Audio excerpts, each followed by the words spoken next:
L'attaquant le plus performant d'Europe. L'attaquant le plus performant actuellement au monde. L'attaquant qui fait trembler les plus grands défenseurs d'Europe. L'attaquant qui met tout le monde d'accord, qui fait fuir les gardiens, qui fait pleurer les gardiens, ne figure pas dans l'équipe type de la CAF, la Fédération africaine de football. La raison est très simple.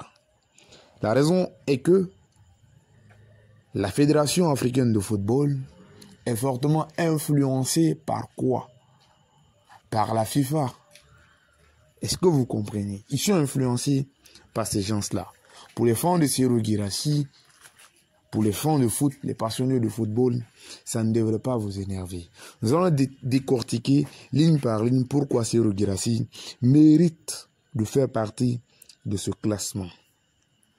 Serhou Guirassy, d'abord, tout le monde l'a connu à cause de sa saison 2023-2024 avec Stuttgart, où il a inscrit 28 buts en 28 matchs. Ce ratio-là, même Drogba n'a jamais réussi à faire ça. Samuel Eto'o n'a jamais réussi à faire cela. 28 buts en 28 matchs. Alors, quelqu'un qui est capable de mettre 28 buts en 28 matchs, qui brille, ne figure pas dans l'équipe type africaine. À la place, je vois Lookman. Lookman, c'est 3 matchs où il brille véritablement. Lookman figure juste parce qu'il a fait un triplé en finale de l'Europa League.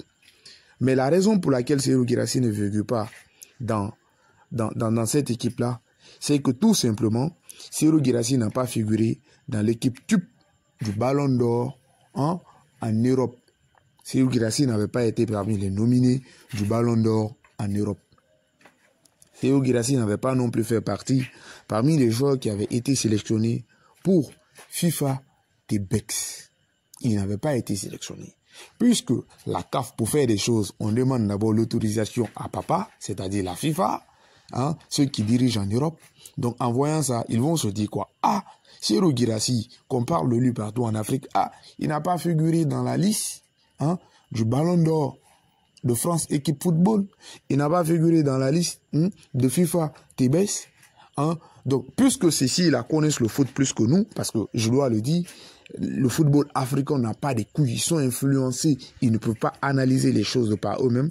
Puisque ces gens-là connaissent le foot plus que nous, est-ce qu'il ne serait pas mieux de prendre exemple sur eux pour ne pas être en désaccord avec ces gens-là?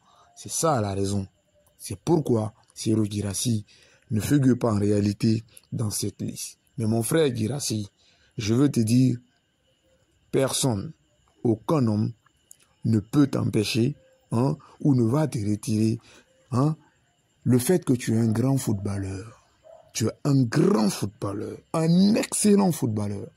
Je pourrais même dire, tu es l'un des footballeurs, l'un des meilleurs footballeurs que le monde ait jamais connu. Ta légende, ton histoire restera à jamais gravée dans l'histoire du football mondial, pas du football africain là, du football koyo là, dans l'histoire du football mondial. Tu as mérité ta place. La FIFA a fait son choix. Mais nous, fans de football, public spectateurs, nous aussi, nous avons fait notre choix. Et nous, notre choix, ce n'est nul autre que Serhou Guirassy, le meilleur joueur africain de tous les temps.